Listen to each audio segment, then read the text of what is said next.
എല്ലാവർക്കും മലബാർ ഫുഡ് പ്ലേറ്റിലേക്ക് സ്വാഗതം. ഇന്നത്തെ എൻ്റെ റെസിപ്പി ഒരു ഈവനിങ് സ്നാക്സ് ആണ്, കാബേജ് വട. പൊതുവേ എന്നെ സംബന്ധിച്ച് എനിക്ക് കാബേജ് ഒന്നും അത്ര വലിയ ഇഷ്ടമല്ല. കാബേജ് തോരനായാലും മെഴുക്കുവരട്ടിയായാലും ഞാനൊന്നും കഴിക്കൊന്നുമില്ല. പക്ഷേ ഈ കാബേജ് വട ഒരുപാട് ഇഷ്ടമാണ്. അത്രക്കും നല്ല ടേസ്റ്റാണ് ഈ കാബേജ് വടക്ക്. അതുകൊണ്ട് തന്നെ എൻ്റെ ഈ റെസിപ്പി നിങ്ങൾക്ക് എല്ലാവർക്കും ഷെയർ ചെയ്ത് തരാമെന്ന് ഞാൻ കരുതി. അപ്പോൾ നമുക്ക് കാബേജ് വടക്ക് ആവശ്യമായിട്ടുള്ള ഇൻഗ്രീഡിയൻസ് എന്തൊക്കെയാണെന്ന് നോക്കാം. 250 ഗ്രാം കാബേജ്, ഒരു സവാള, 2-3 പച്ചമുളക്, ഒരു തണ്ട് കറിവേപ്പില, 1/4 ടീസ്പൂൺ കായം, 1/2 ടേബിൾ സ്പൂൺ മുളക് പൊടി, 2 ടേബിൾ സ്പൂൺ അരിപ്പൊടി, 5 ടേബിൾ സ്പൂൺ കടലപ്പൊടി, 250 ഗ്രാം ഓയിൽ. ഇത്രയും ഇൻഗ്രീഡിയൻസ് ആണ് ഞാൻ കാബേജ് വടക്ക് വേണ്ടി എടുത്തിട്ടുള്ളത്. ഇനി നമുക്ക് കാബേജ് വടയുടെ കൂട്ടൊന്ന് മിക്സ് ചെയ്തെടുക്കാം.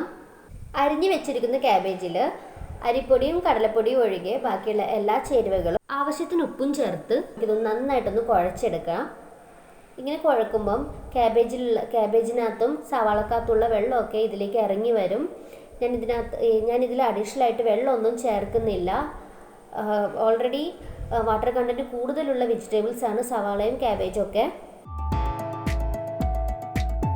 നമുക്കിതുപോലെ നന്നായിട്ട് അതൊന്ന് കുഴച്ചിട്ട് ഒരു 5-10 മിനിറ്റ് മാറ്റി വെക്കാം. അപ്പോഴേക്കും ഇതിനകത്തുള്ള വെള്ളമൊക്കെ നന്നായിട്ട് ഇറങ്ങി വരും.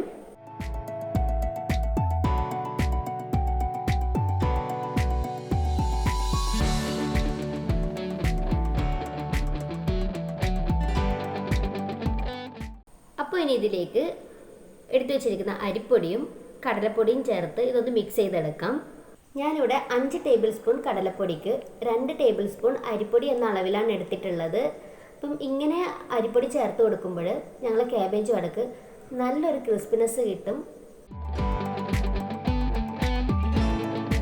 ഇനി നമുക്ക് കാബേജ് വട റെഡിയാക്കാം. അതിനു മുമ്പ് എണ്ണ ചൂടാക്കാൻ വെച്ചിട്ടുണ്ട്. പരിപ്പ് വടയുടെ ഷേപ്പിലാണ് കാബേജ് വട തയ്യാറാക്കുന്നത്. വേണമെങ്കിൽ നമുക്ക് ബോൾസ് ആയിട്ടും കാബേജ് വട റെഡിയാക്കാവുന്നതാണ്. ഓരോന്നാക്കിയിട്ട് നമുക്ക് എണ്ണയിലേക്ക് കാബേജ് വട ഇട്ട് കൊടുക്കാം. കാബേജ് വട എണ്ണയിൽ ഇട്ട് കഴിഞ്ഞാൽ 1 മിനിറ്റ് കഴിഞ്ഞാൽ അതൊന്ന് ഇളക്കി കൊടുക്കണം. ഇതുപോലെ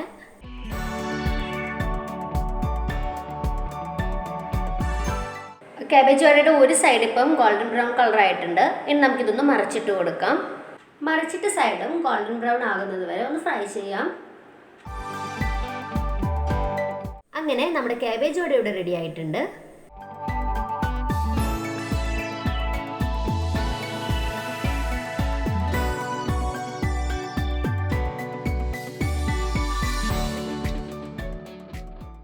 എൻ്റെ ചാനൽ സബ്സ്ക്രൈബ് ചെയ്യാത്തവരാണെങ്കിൽ സബ്സ്ക്രൈബ് ചെയ്യണം. എൻ്റെ വീഡിയോസ് ഇഷ്ടമായാൽ ലൈക്ക് ചെയ്യണം, ഷെയർ ചെയ്യണം.